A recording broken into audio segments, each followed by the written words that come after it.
The Queen Mother owned over 450 racehorses across her lifetime. She attended every major race meeting. She bet heavily. And when she lost, which was often, the bills went to the same place every other bill went. To her daughter, Queen Elizabeth II, who quietly paid them out of the Privy Purse without a word. Not once, not twice. For 53 years. That's the story nobody tells about the most beloved grandmother in British history. Not the hats, not the waves, not the smile perfected over a century of public life. The real story is a Coutts bank overdraft reported at anywhere from £4 million to £7 million. That's as much as £14 million in today's money. And a daughter who couldn't bring herself to say the one word every financial advisor on earth would have screamed from the rooftops. Stop. Elizabeth II was, by every credible account, obsessively careful with money. She reportedly reused wrapping paper at Christmas, smoothing it flat and folding it for next year. She reportedly stored cornflakes in Tupperware containers to keep them fresh longer. She was, in every observable way, a woman who watched the pennies. Prince Philip reportedly brought a naval officer's sense of efficiency to every aspect of household management. The kind of man who questioned every line item and bristled at waste. The two of them, together in Buckingham Palace, ran a household with the financial philosophy of people who'd survived rationing and never quite gotten over it. And Elizabeth, that same woman, the one who smoothed out used wrapping paper, wrote check after check after check to fund her mother's racing stable, her mother's 50-person staff, her mother's daily champagne, her mother's crumbling Scottish castle, and her mother's bottomless Coutts overdraft. Never once publicly complaining, never once demanding an accounting, never once saying no. That gap between the woman who saved wrapping paper and the woman who bankrolled 450 racehorses is the entire story. Everything else is just detail. So let's talk about the horses. The Queen Mother didn't dabble in racing. She ran a full-scale national hunt operation across 5 decades, maintaining between 10 and 20 horses in training simultaneously, spread across multiple stables in southern England. National hunt, for those who don't follow British racing, is steeplechasing. Horses jumping fences over long distances, usually in miserable weather, on ground heavy enough to snap a leg. It's the blue-collar cousin of flat racing, where the prize money is a fraction of what the Ascot and Epsom crowd pulls in. Elizabeth II herself raced on the flat. She accumulated over 530 winners and an estimated £7.5 million in career prize earnings. She understood the business side. She picked the version of the sport where you could actually make money. Her mother picked the version where money goes to die. It started in 1949. The Queen Mother and Princess Elizabeth, not yet queen, jointly bought a steeplechaser called Monaveen. Fun little hobby. Mother-daughter bonding over a horse. Monaveen won a few races, and for a brief moment, it all felt like a lark. Then in 1950, Monaveen broke a leg at Hurst Park Racecourse and had to be destroyed. That should have been the warning shot. The brutal economics of national hunt racing made visible in one shattered limb. It wasn't a warning, it was a beginning. From that point on, the Queen Mother didn't just stay in the sport, she expanded. During the 1950s and 1960s, her primary trainer was Peter Cazalet, operating out of Fairlawn, a grand estate in Tunbridge, Kent. Cazalet ran the operation almost exclusively for her. When Cazalet died in 1973, the horses moved to Fulk Walwyn's yard at Saxon House in Lambourne, and later, in her final decades, they shifted again to Nicky Henderson at Seven Barrows, also in Lambourne. 3 trainers across half a century. Each transition meant new arrangements, new logistics, new costs. At no point, not once in 53 years, Did she reduce the number of horses? Elizabeth watched all of this. Elizabeth, who kept cereal and Tupperware, watched her mother cycle through 3 training operations and a standing army of steeplechasers that ate money faster than they ate oats. Philip watched it too. Philip, who brought that same reported sense of naval efficiency to household management, who questioned every line item in the royal household budget with the tenacity of a man who'd reportedly grown up in genuine financial uncertainty. Both of them watched. Neither of them stopped it. Here's where the math gets ugly. The annual cost of maintaining a single national hunt racehorse in Britain runs between £25,000 and £30,000. Training fees, veterinary bills, and steeplechasers get hurt constantly. Farrier costs, transport to race meetings, jockey fees, entry fees, insurance. At 12 to 15 horses in training, conservative for much of her career, that's £240,000 to £375,000 per year, just in running costs, before you buy a single horse. Over 50 years, even at the lower end, the cumulative training and maintenance bill alone reaches somewhere between £12 million and £18 million in nominal terms. Add purchase prices. A promising jumper could cost £30,000 to £40,000, and she bought scores of them, and the total investment becomes staggering. Set that against what came back in. Her horses produced roughly 449 winners. Sounds impressive? It isn't. Not when you understand that a modest steeplechase win at Sandown or Plumpton might net a few £1,000s in prize money. Not when many of those horses ran 30 or 40 times to produce 3 or 4 wins. The prize money didn't come close, didn't come within shouting distance of covering the costs. She wasn't running a business. She was burning cash in a field in Lambourne and calling it a hobby. And the most famous moment of her racing career? Pure distilled metaphor. March 24th, 1956. The Grand National at Aintree. Devon Loch, her horse, ridden by Dick Francis, the jockey who'd later become one of Britain's best-selling novelists. Devon Loch ran the race of his life, jumped brilliantly, gained ground through the field. By the final fence, he held a 5-length lead, less than 50 yards from the winning post. The Grand National was won. Then Devon Loch leaped into the air at nothing. No fence, no obstacle, nothing but flat turf. Splayed his legs and belly-flopped onto the ground. ESB galloped past to win. Dick Francis called it the most devastating moment of his life. Dave Dick, the jockey on ESB, said, "Devon Loch had me stone cold. I was a terribly lucky winner." The Queen Mother's reported response? "That's racing. That's racing. That's another season of training fees that won't be recouped. That's another check from the daughter's account. That's racing." She said it like philosophy. It functioned as a blank check, but the Grand National was the loss everyone remembers. The smaller ones did far more cumulative damage. Week after week, season after season, horses went out on muddy courses and came back with nothing but tired legs and vet bills. Game Spirit, trained by Fulk Walwyn in the 1970s, won the Horse and Hound Cup, but the cost of getting him there dwarfed whatever prize money he brought home. Special Cargo won the Whitbread Gold Cup at Sandown in 1984, and the Queen Mother was 83 years old and visibly thrilled. Wonderful photographs. A little old lady beaming beside a sweating horse.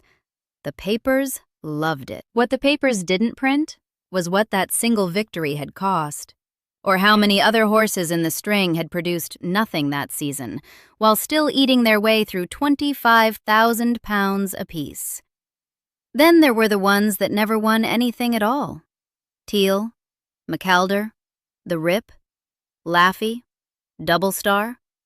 Every name on that list representing years of training fees and vet bills and transport logistics. Horses that broke down in training, horses that fell at fences, horses that had to be destroyed on the course, the same way Monaveen had been destroyed in 1950. Each one a sunk cost. Each one replaced by another purchase, another set of fees, another entry in a ledger that nobody at Clarence House apparently kept. Elizabeth, whose Privy Purse income derived from the Duchy of Lancaster, who ran the monarchy like a going concern, signed the checks for all of it. Every single one. But the horses were only the headline. The supporting expenses were just as breathtaking. Clarence House, her mother's London residence from 1953 to 2002. Nearly 50 years in a grand property adjacent to St. James's Palace, staffed by roughly 50 people: butlers, footmen, dressers, cooks, housekeepers, chauffeurs, private secretaries, ladies-in-waiting. The annual wage bill alone has been reported at £1.5 million to over £2 million. For a woman with no government office, no commercial income, and a dwindling ceremonial calendar. And those dinner parties. The Queen Mother was legendary for her hospitality, hosting luncheons and evening events at Clarence House with the frequency and scale of a five-star restaurant. The alcohol flowed at a pace that would concern most family doctors. Her daily routine was well documented. A Dubonnet and gin before lunch, 2 parts Dubonnet, 1 part Gordon's, slice of lemon, single ice cube, and often a second one. Wine with meals, champagne in the evening, veuve Clicquot, reportedly her preference. Not occasional celebration, permanent condition. Think about that for a second. Elizabeth, up the road at Buckingham Palace, reusing wrapping paper and storing cornflakes in Tupperware. Philip, questioning every expense. Their mother, at Clarence House, popping veuve Clicquot on a Tuesday and employing 50 staff. Same family, same money, same daughter paying for both. Beyond Clarence House came the Castle of May, a 16th-century fortress on Scotland's remote north coast, purchased in 1952 when it was virtually derelict, restored at considerable expense. The Queen Mother visited every August and October, brought staff with her, and the castle required year-round maintenance even when empty. Royal Lodge in Windsor Great Park served as another country retreat. Birk Hall on the Balmoral estate, yet another. Each property meant its own upkeep, its own staff, its own costs. Multiple, fully maintained establishments for a single woman whose income was, in practice, whatever Elizabeth was willing to give her. The Queen Mother was famously reported to have never carried money, possibly never understood what things cost. Some biographers frame this as charming, but there's nothing charming about it when you follow the money to its source. A woman who doesn't know what things cost is a woman who has never had to know, because someone else has always been paying. Which brings us to the actual plumbing of this arrangement, the mechanism by which the most powerful woman in the world became an ATM. The Privy Purse, the monarch's private income, derived primarily from the Duchy of Lancaster, generated roughly £8 million to £9 million per year by the early 2000s. That was Elizabeth's personal money, separate from government grants, separate from the Crown estate. Her money to use as she saw fit. And what she saw fit to do year after year was funnel a massive portion of it to Clarence House, to the horses, to the staff wages, to the Coutts overdraft. Coutts, the royal bankers. They'd served the family for generations, and they weren't the kind of institution that hands out multi-million-pound overdraft facilities to pensioners, even aristocratic ones. They extended that credit because they understood, implicitly or explicitly, that Elizabeth stood behind her mother's account. The enabling mechanism wasn't just emotional or familial, it was structural, formalized into the banking relationship itself. When the Queen Mother drew on that overdraft, another horse, another dinner party, another case of Veuve Clicquot, she was drawing on her daughter's creditworthiness. Every pound of that overdraft was underwritten not by the Queen Mother's assets, which were negligible relative to her spending, but by Elizabeth's willingness to guarantee the debt. Coutts knew it. Elizabeth knew it. The Queen Mother, who famously didn't understand money, may have been the only person in the arrangement who didn't fully grasp what was happening. Or maybe she grasped it perfectly and simply didn't care. The result was the same either way. This wasn't a series of emergency bailouts. Royal biographers, Robert Lacey, Hugo Vickers, and others who've examined the family's internal dynamics, have noted that the financial arrangement was understood within the household as a standing commitment, not requests, not negotiations. The money flowed continuously from daughter to mother, as naturally as water running downhill. No confrontations, no budgets imposed, just silence and checks and more silence. Elizabeth reportedly curtsied to her mother throughout her life. The Queen Mother held a unique position in the royal hierarchy, widow of a former king, and the deference Elizabeth showed her wasn't just protocol, it was personal. Biographers have described the Queen Mother as possessing an essentially irresistible force of charm and expectation. Not aggressive, not overtly manipulative, just so deeply embedded in the dynamic that the idea of resistance, of saying, "Mother, we need to talk about the horses," never surfaced as a possibility. Philip, by some accounts, found the whole arrangement maddening. He was a man who reportedly brought a naval officer's sense of efficiency to every aspect of household management, who questioned expenditures with relentless precision. The idea that his wife's private income was being siphoned into a bottomless racing operation and a champagne-soaked household at Clarence House must have been, to a man of his temperament, excruciating. But Philip couldn't override Elizabeth on this. Nobody could. Because this wasn't about money. It was about a daughter's relationship with her mother, the most private, most unreachable, most untouchable dynamic in any family, scaled up to the level of a constitutional monarchy. And Elizabeth had decided, consciously or not, that she would pay whatever it cost to avoid the conversation she couldn't bring herself to have. You know this pattern.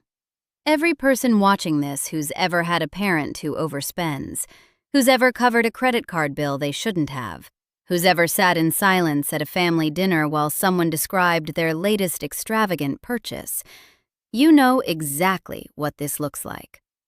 Strip away the palaces and the racehorses and the Veuve Clicquot, and this is the most ordinary dysfunction imaginable.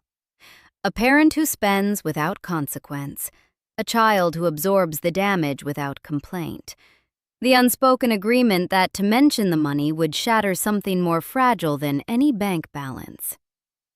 Millions of people live inside exactly this dynamic. They just don't have 450 horses and a Coutts overdraft to show for it. But the family always found the funds. That's the thing that needs to sit with you. They always found the money. For the horses, for the champagne, for 50 staff, for 3 country houses, for the overdraft. Always found the funds for the horses. Because here's the part that turns the stomach. Nerissa and Catherine Bowes-Lyon were the Queen Mother's nieces, daughters of her brother John Herbert Bowes-Lyon and his wife Fenella. Both girls had learning disabilities. In 1941, they were committed to Royal Earlswood Hospital, an institution in Surrey. Nerissa was 22. Catherine was 15. They were placed in a facility that was, by any standard, grim. Overcrowded, underfunded, the kind of place where vulnerable people were warehoused behind locked doors and forgotten by the families who put them there. And forgotten they were. Thoroughly. Deliberately. Their entry in Burke's Peerage, the definitive registry of British aristocracy, was altered to list both women as dead. Both women were listed as having died in 1940, a year before they were actually committed to Royal Earlswood, and decades before either of them actually died. 5 women from the Queen Mother's extended family were institutionalized. 5. Not an aberration, a pattern. Nerissa lived at Royal Earlswood until 1986, when she died at 67. Her grave at Red Hill Cemetery was marked with a plastic tag and a serial number. No headstone, no family present. Just a number in a row of identical markers for institution residents who died with nobody to claim them. Catherine survived far longer, eventually moved to another facility, still alive into the 2000s. No birthday presents, no visits, no acknowledgement that they existed. When journalists exposed the story, and then a 2011 Channel 4 documentary laid it bare with devastating detail, the question that hung over everything was simple. Did the family know? The Queen Mother's office stated that she had believed her nieces were dead, but the question lingered, and lingers still, because someone had supplied Burke's peerage with false information. The fiction had consumed the truth. The living women had become the dead women on the page, and no one in a family that could find £240,000 to £375,000 a year for racehorses could find the cost of a headstone for Nerissa's grave. Whether anyone knew or didn't, the outcome was identical. No intervention, no resources redirected. The contrast doesn't need editorializing. You can do the math yourself. The cost of a birthday present for 2 women in a Surrey institution, a few pounds. The annual cost of maintaining the racing stable, £240,000 to £375,000. The cost of a headstone, a few £100s.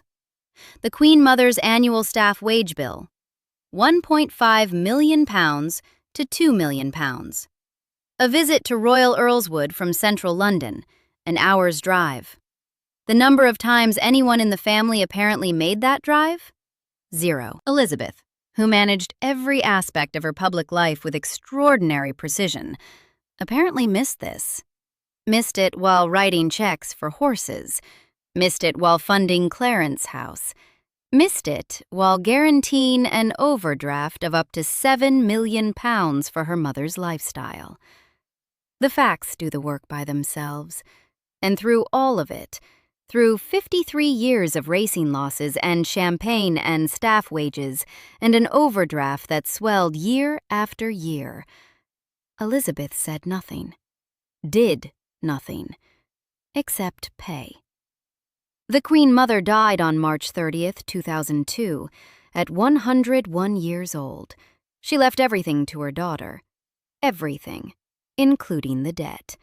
Her entire estate passed to Elizabeth, and because transfers to the reigning sovereign are exempt from inheritance tax, there was no tax bill on the transfer. Just the overdraft. The outstanding costs. The accumulated weight of half a century of unchecked spending. Even in death, the bill went to the same place it always had. Elizabeth paid it. Of course she did. She'd been paying it her entire adult life. Some of the horses were kept on, absorbed into the royal racing operation, their training fees quietly continuing. The Coutts overdraft was settled. The books were closed. And the public barely blinked, because the Queen Mother's death was a national mourning event. And mourning events aren't the time to discuss how the deceased ran up millions in debt, while her nieces were listed as dead in Burke's peerage and buried under plastic tags. So nobody discussed it. Not really. Not the way it deserved. The most powerful woman in Britain, head of the Commonwealth, a woman who navigated constitutional crises, who held the weight of a nation on her shoulders for half a century with extraordinary discipline and control.